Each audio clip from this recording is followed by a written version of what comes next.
Resilient minds, active voices, democratic futures. Welcome to YouthWell, the podcast where young people and experts come together to inspire change. Hello everyone and welcome to the YouthWell podcast. Today's episode is titled Constructing Active Citizenship with European Youth: Policies, Practices, Challenges and Solutions. And I am extremely thankful and happy to welcome our three guest speakers for this discussion. Stavroula Papadea, first of all, who is a youth activist, member of local youth informal groups in Athens, Greece. Sebastian Berchesan, Executive Secretary of Stand Up for Europe, based in Brussels, Belgium. And Angela Shkembi, EU Project Manager with expertise on youth participation, based in Athens, Greece. I am Sofia Koudouni, representing KMOP, and I will be your hostess for this episode. Thank you all for joining us. To set the stage for our discussion, young people are leading social movements, yet many feel disconnected from formal politics. Keeping in mind that civic engagement isn't just about voting, how do EU policies help or maybe hinder young people who want to shape their communities and the future of Europe? With that in mind, I'd like to give each one of our guests a brief moment to introduce themselves and answer a common question of why they care about active citizenship, especially today. Angela, would you like to be the first one to start? Hello, so I'm Angela. Thank you, Sofia, for inviting me first of all in this podcast. I am an EU project manager for the last 2 years, and I am very passionate about youth participation, civic engagement and democracy. I mainly work on EU-funded initiatives that empower young people to take an active role in shaping their communities and the future of Europe. And I'm very excited to be here today to share my insights and my stories. And I would like to also thank the other guest speakers, and I'm very excited to be here with you. Stavroula, would you like to be the next? Of course. Hello everyone, I'm Stavroula Papadea, a passionate young activist and member of local youth informal groups in Athens, Greece. First of all, I'd like to thank you for the invitation to be part of this podcast. It's a real pleasure to share my thoughts with you today.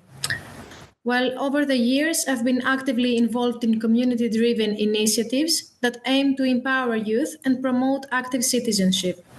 Through these experiences, I've seen the powerful impact that young people can have when they come together to shape their future. Today, I'm here to offer my insights on how EU policies can either support or hinder youth engagement and why active citizenship matters now more than ever. The European Union plays a key role here with policies that can either empower or frustrate youth participation. On the one hand, initiatives like Erasmus Plus and the European Youth Guarantee promote education, mobility, and employment opportunities, encouraging youth involvement.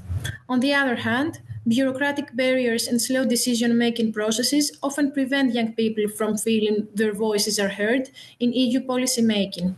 These challenges can make formal politics feel distant, leaving youth to focus on grassroots activism instead. What about you, Sebastian? Yes, thank you very much, Sofia, for the invitation. I'm actually very glad to be joining this initiative, especially since, as you said, I am working for Stand Up for Europe, and really the importance of youth engagement for our organization is very much based also on our story, because we started 13 years ago as a citizens pushed movement, trying to bridge the gap between institutions here in Brussels, where I'm also based, and because Brussels seems quite often to be very far away from people, we try to bring it closer by organizing roundtables, by bringing members of the European Parliament, policymakers, representatives of the European Commission in dialogue, especially with young people, because we do believe that young people are the future, and we're talking about the future of Europe here. So very much glad to be here. Thanks again for the invitation. Great, thank you everyone. And now, if we look at one side of what we call youth civic engagement, there are definitely either the EU or the national policies that shape it. Focusing on the EU in this case, I know for sure that many young people are wondering how it supports youth civic engagement in practical terms. So to all of you, What mechanisms exist to help young people be active citizens? Sebastian, shall we start with you?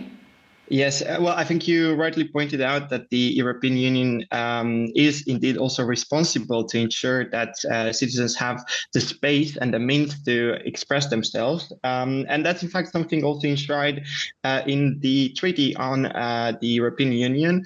There is an article, which I like it a lot, saying that every citizen shall have the right to participate in the democratic life of the Union. So, of course, the legal basis is there, but now the question is really what does the European Union actually do? So, not only speaking and using big words, but really action. And I have to say that although there is criticism and quite justified, and there can always be improvement in the process, we should also give credit to what the EU has been already doing. And in fact, I have to say that last weekend, I was very happy to take part in the citizens panels. Perhaps some of you are familiar with that. The European Union is organizing every year this large panel inviting 150 randomly selected citizens to come to Brussels to deliberate on a particular topic. And this year was quite special, and it is quite special because it continues, given that the debate is on the long-term budget of the European Union. And what I really thought was the first impression, well, that's actually a great initiative. First, asking the citizens, what do they think the priorities for the long-term budget of the European Union should be before even calling the experts to start making it and, putting all the figures into Excel files.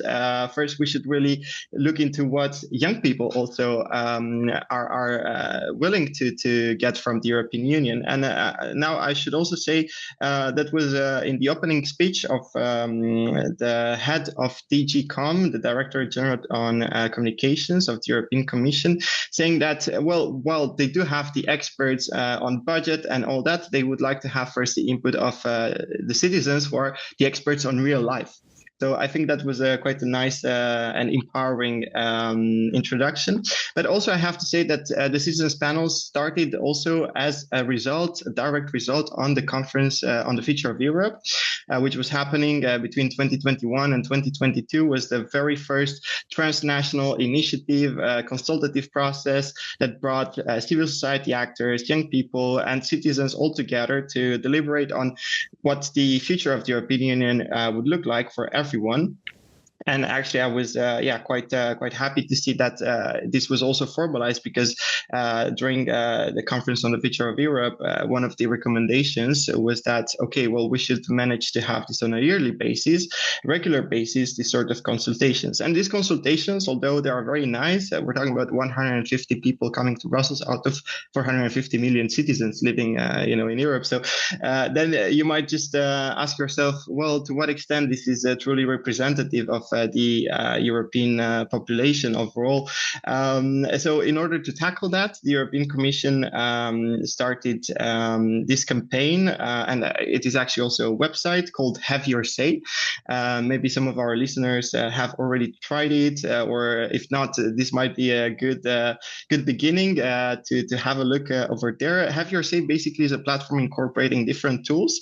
One of them is the Citizens Engagement Platform, which was launched this year as a forum of discussion on particular topics. And now, especially with the overall debate on the long-term budget, there is a specific subtopic there. So people are invited to add their comments, their suggestions, and incorporate their opinions on how the European money should be spent right there. So if they didn't necessarily get invited to Brussels, they still get a chance to contribute to the debate. And also there you see other initiatives such as the ECI, the European Citizens Initiative, which is also enshrined in the treaties. Basically, this is a tool giving the power to citizens to propose their own legislation if they manage to reach, of course, the threshold of 1 million signatures from 7 member countries. And so far, we are celebrating, actually, actually, it was just yesterday that we were celebrating 13 years since this tool was first brought into light. So quite exciting, I would say. And also, we are talking about 10 successful ECIs that up to this moment have impacted European legislation. So this is a very concrete example. But of course, also, as the others were saying, the European Union is doing so much more. And in fact, programs such as Erasmus have been really the image of EU action in the field of youth and education as well. But there are other mechanisms as well, such as the SERV program, Citizens Engagement, Rights and Values programs, through which the European Union is trying to help in a certain way civil society organizations organize projects that follow these lines, but also other initiatives such as, for example, Discover EU, which through, let's say, a more cultural and giving also a traveling opportunity to young people, is also contributing to strengthening democracy. So I do think the European Union is doing quite a lot, but now we should also perhaps look into what could be even improved on top of all those initiatives. Thank you very much, Sebastian, for sharing all this information with us. It's been really amazing listening to what you have to share. And what about you, Stavroula? I'd like to ask you, what's your opinion on not only what Sebastian discussed, but your opinion in general? When it comes to youth civic engagement, the European Union has put forward a number of policies, as Sebastian said, designed to empower young people. These policies, like the EU Youth Strategy and the various frameworks promoting youth participation in decision-making, are aimed at providing opportunities for youth to be involved in shaping their communities and Europe's future. The EU encourages youth participation through platforms, dialogues, and even representation in EU institutions, which are intended to ensure young people's voices are heard at the policy level. However, the key question remains: do young people feel these policies? In practice, many young people report a sense of disconnection from the formal political structures that these policies are meant to support. While there are well-intended mechanisms in place, young people often feel that their voices are sidelined when it comes to actual decision-making. In many cases, youth engagement remains more theoretical than practical. The reality is that the complex bureaucratic structures of the EU often fail to connect with the grassroots, where most youth activism takes place. Even though there are platforms for dialogue, these processes can feel distant and detached from the everyday realities young people face. They may not see the immediate impact of EU policies in their daily lives, especially when it comes to issues like job opportunities, education, and social inclusion. Moreover, the implementation of these policies is often slow and inconsistent, leaving young people frustrated. It's one thing to have policies in place, but it's another to feel like those policies are translated into real change. Many young people are left wondering whether these initiatives truly empower them or if they are just symbolic gestures that fail to address the structural issues that hinder meaningful youth participation. Another dilemma posed is that of policy versus reality. The truth is that while EU policies create frameworks for civic engagement, they don't always bridge the gap between young people's needs and what's actually implemented. There is a critical need for these policies to be more responsive, accessible, and relevant to the experiences of youth today. Until that happens, many young people may continue to feel excluded from the political processes they are supposed to shape. Thank you, Stavroula, for sharing your point of view. It's also been very valuable. And what's your opinion, Angela, on this topic as well? Thank you, Sofia. I totally agree with Sebastian and Stavroula, and I would also like to shift the focus on EU-funded programs and initiatives, which from my experience provide young people with the opportunities, the resources, skills, and also the platforms to engage in civic life. So programs like, for example, Erasmus Plus empower young people to initiate and also lead projects that promote active citizenship, democratic values, and also social change. So these projects range from local advocacy campaigns and community initiatives to international youth exchanges, and thus helping young people to develop leadership skills and also a stronger sense of European identity. Furthermore, another initiative is the European Solidarity Corps, which takes engagement a step further by offering young people the chance to volunteer or work on solidarity projects that address real societal changes, whether it's like, for example, climate action, inclusion, or social justice. So this hands-on involvement strengthens their connection to civic life, while also fostering a culture of more active participation. So beyond this direct participation, EU-funded programs also create long-term engagement. So many young participants, I have noticed from my experience, stay involved in civic initiatives, form their own organizations, or even influence policy making at local, national, and sometimes European levels. These programs don't just offer one experience, but they equip young people with the skills and network and confidence to become active citizens. Okay, thanks to all three of you for your contributions. And now that we've covered policies, and we can all agree that there are steps that have been made there, let's bring it to the real world. How these policies translate into action. Beyond elections, how are young people shaping the political and social landscape, and what are the barriers they face in doing so? Stavroula, I'd like your opinion, and would you like to start? Well, as you noted, Sofia, young people today are shaping the political and social landscape in ways that go far beyond traditional elections. In fact, youth activism is increasingly seen in the form of grassroots movements, digital activism, and local initiatives. These efforts, often led by young people, reflect the power of youth to influence society, even outside formal political structures. Grassroots movements are one of the most significant ways young people are challenging the status quo. Take the example of Fridays for Future, a movement sparked by Swedish Greta Thunberg, which has become a global youth-driven effort to demand action on climate change. Millions of young people around the world have participated in climate strikes, pressuring governments to adopt more sustainable policies. Similarly, in France, youth have been at the forefront of the Yellow Vest protests, challenging social and economic inequalities and calling for greater political accountability. These movements show how young people are using their collective voices to bring attention to critical issues, often pushing for immediate political change. Digital activism is another powerful tool young people are using to drive social change in Europe. Through social media platforms, youth activists are organizing protests, sharing information, and raising awareness about important social issues. A key example is the Me Too movement, which gained significant traction in Europe as young people used digital platforms to share their experiences of sexual harassment and demand change in workplace and societal norms. In Poland, youth-led digital campaigns have been pivotal in advocating for women's rights, especially in the context of the country's controversial abortion laws. Young people have been organizing protests and mobilizing online communities to fight against the tightening of abortion laws, raising their voices against restrictions that they see as an infringement on their rights and freedoms. Local initiatives also play a significant role in how youth is shaping communities. Young people are involved in community building efforts, whether it's organizing local food banks, setting up awareness campaigns for social causes, or starting youth councils to advocate for their community's needs.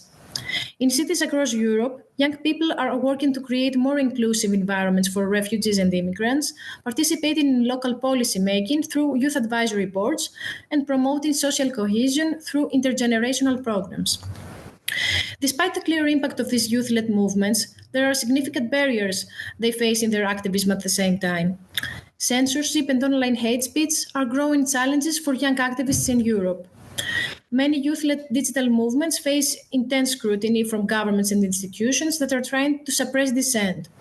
In countries like Hungary, where political freedoms have been increasingly restricted, youth activists are regularly targeted by state censorship. This stifles their ability to organize freely, especially on digital platforms where most of their activism is concentrated. Additionally, the rise of online hate speech is a growing issue. Many youth activists, especially those advocating for gender equality, face harassment, threats, and cyber trolling. This can create an environment where young people feel unsafe, expressing themselves or sharing their experiences. The constant barrage of online abuse, often targeted at marginalized groups, can discourage young activists from continuing their work. There are platforms like Facebook and Instagram that have implemented measures to combat hate speech, but enforcement is inconsistent, and many young activists report feeling unsupported in dealing with online abuse. Moreover, youth activists also face institutional barriers. Despite their energy and drive, young people often find themselves excluded from formal political decision making processes. Many face age related discrimination, with older politicians dismissing their ideas as naive or unfeasible. Youth engagement in politics remains tokenized in many spaces, with young people's voices often marginalized or only included in advisory roles without real power.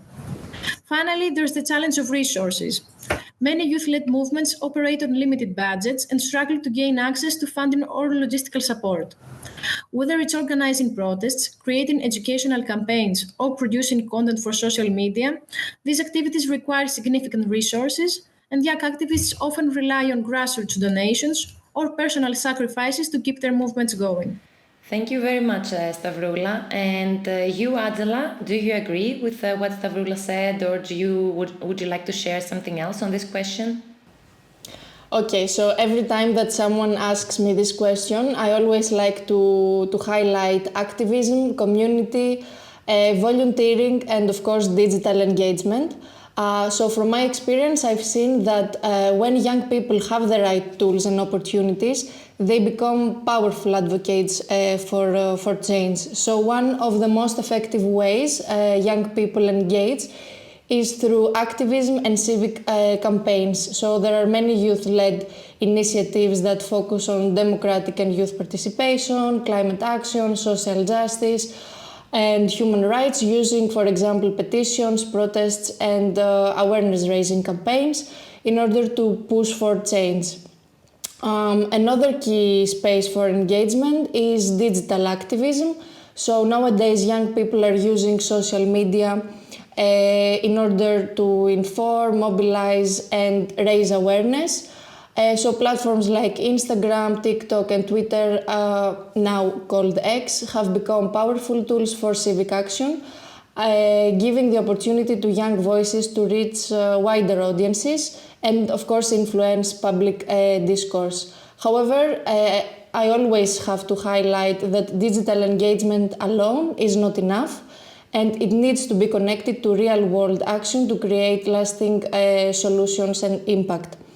And of course, while these opportunities exist, for me it's also important to acknowledge the barriers that prevent many young people from participating in civic life. So a major obstacle is the lack of awareness and accessibility, and it's something that we have noticed in our work with young people. So many young people, especially those from underprivileged backgrounds, are unaware of the opportunities that they have, or they don't even see themselves relevant, or they don't see these opportunities relevant to their lives. And there are also economic and social barriers that play a significant role. So financial instability, lack of resources, and geographical limitations make it harder for some people, especially those from rural areas, to engage in initiatives. Another key challenge that is also important is the lack of representation and inclusivity. And for me, this is a very important point, because many young people do not see themselves reflected in civic spaces and decision-making processes. And if these initiatives are dominated by well-connected or privileged groups, let's say, they risk alienating those who are already disengaged, further widening this participation gap that already exists. And you, Sebastian, what do you think on what the girls brought into the discussion? Do you agree, or would you like to share something more? No, absolutely. But I really think also the key issue here is what you mentioned right in the very beginning. And those are two words: beyond elections.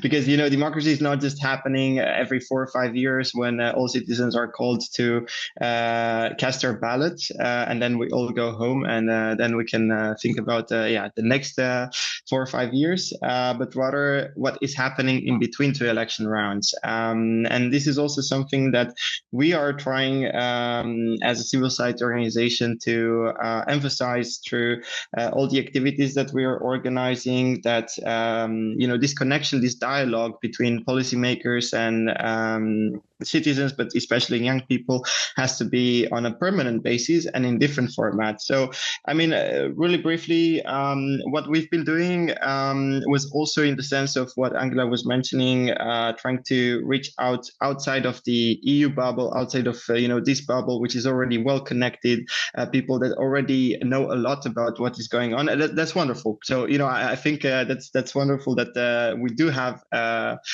thankfully, quite a lot of people interested and engaged with EU politics. But at the same time, the message should be that we need to reach a bit beyond that. And you'd be surprised, because although we are based in Brussels and would organize activities here in Brussels, and you'd imagine, well, this is always about geographical distances. I would say this is more about societal distances, because even in this city, if you're stepping right outside of the EU district, in the neighboring district, which is called Saint-Just, quite nice place, but also quite disconnected, I would say, from what is happening just next door. So we are going there directly, where we are organizing, for example, we have this really nice initiative called My MEP at Home. So we bring a member of the European Parliament face to face to members of the local community, students, a lot of students, quite often, and they are very much having a dialogue directly.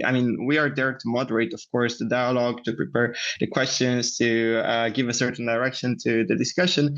But quite often, I have to say, my job is super easy, because I just go there and people have so many questions that I, just need to open the floor for the audience, and then it is only going from its own. So I think that's really wonderful when we see these sort of things happening. But we also need to go a bit to more diverse audiences. So, for example, last year, in the context of the European elections, in Belgium, it was quite an interesting context, because also the voting age was lowered to 16, which is a great step forward, I would say. But the question mark was, okay, but are we sure that first-time voters, young voters, will actually make use of their voting rights? And in order to do that, we had an initiative with schools, because where else would it happen but if not in schools? And the point was that, okay, well, if you go to youngsters and you come with a presentation with sophisticated language about the European Union, it's not going to work. So what we did was actually something a bit more practical. So we did simulations of the European Parliament in different schools. Then they also got to interact with each other. We had this sort of plenary sessions between different schools. And then you'd see already, if you give them the tools, if you give them the context, that they can come up with some very, very good ideas, very creative ideas. And that's just another example to name. I mentioned ECI, the European Citizens Initiative. This is a great tool as well, that the European Commission has been working on. But at the same time, I see that not a lot of people know about it. So another thing that we did last year was a series of an ECI simulator. So we had participants that had no previous contact or information or background on what the European Citizens Initiative was before. And then we guided them through all the stages of crafting their own ECI initiative that ended up being actually a very, very good potential policy legislation. It is only up to the legislators to pick up on that. But I think it was really nice to see how, if you give the tools and the means to people, they would be so receptive, so creative, so interested. And those synergies that were created, I do believe that they are certainly helping quite a lot. So I would say it is really our role and our duty to make sure that the civil society and young people in particular, because they are the future, have those tools and means accessible. So it is really, the most important part, I would say. Thank you, Sebastian, and it's also been great to hear what you've been doing on the ground with Stand Up for Europe. And before we wrap up, I'd like to ask everyone to really briefly reflect on one more thing and tell me, what do you think the future of active citizenship looks like? How do you think we can turn challenges into opportunities for real impact? Angela, would you like to be the first? Okay, so to turn challenges into opportunities, in my opinion, we need to firstly rethink participatory democracy and create more accessible and youth-friendly pathways into decision-making.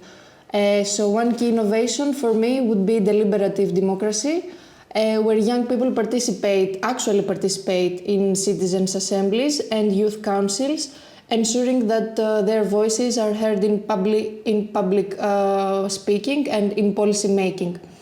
However, beyond these structures, for me it's very, very important to the cultural shift that we need to follow, where institutions genuinely value youth perspectives, not just as a formality, but as a driving force for change. So co-creation with young people rather than consultation after decisions are already made. This is the key for me for real impact. And you, Sebastian, what do you think?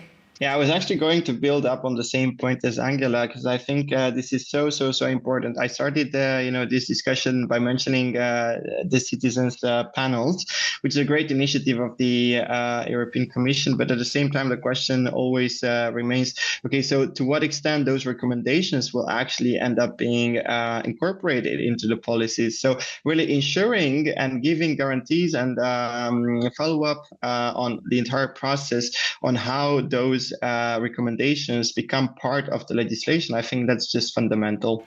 And you, Stavroula, your opinion on that and what's been discussed? Well, I totally agree with Angela and Sebastian. I wanted to add that turning challenges into opportunities for real impact requires resilience, creativity, and the willingness to embrace change. For young people, the barriers they face, whether it's censorship, online hate speech, or political exclusion, can serve as a catalyst for innovation. By using these challenges as a backdrop, young activists can drive solutions that resonate with their peers and inspire larger movements. For example, social media platforms that have been criticized for spreading hate can also be repurposed for awareness campaigns, digital organizing, and connecting like-minded individuals globally. Similarly, struggles with political engagement can push young people to create their own spaces for dialogue, like youth councils or grassroots initiatives where they have a direct say in shaping the future. Knowing that the youth, knowing that they have the tools and networks to make a difference, this fact will empower them to transform challenges into lasting impact. And thank you very much. That's great, and thank you, everyone. That brings us now to the end of today's episode. We've explored the policies, the challenges, and the opportunities surrounding youth civic engagement in Europe. What's clear is that young people are not just the future, they are already shaping the present. Whether through activism, advocacy, or direct participation in policy making, their voices matter. To our amazing guests, Angela, Sebastian, and Stavroula, thank you for sharing your insights and experiences. And to our listeners, we hope this conversation has inspired you to take action in your own communities. If you enjoyed this episode, don't forget to follow the Youthful podcast for more discussions on youth participation and well-being. Until next time, stay engaged and take care.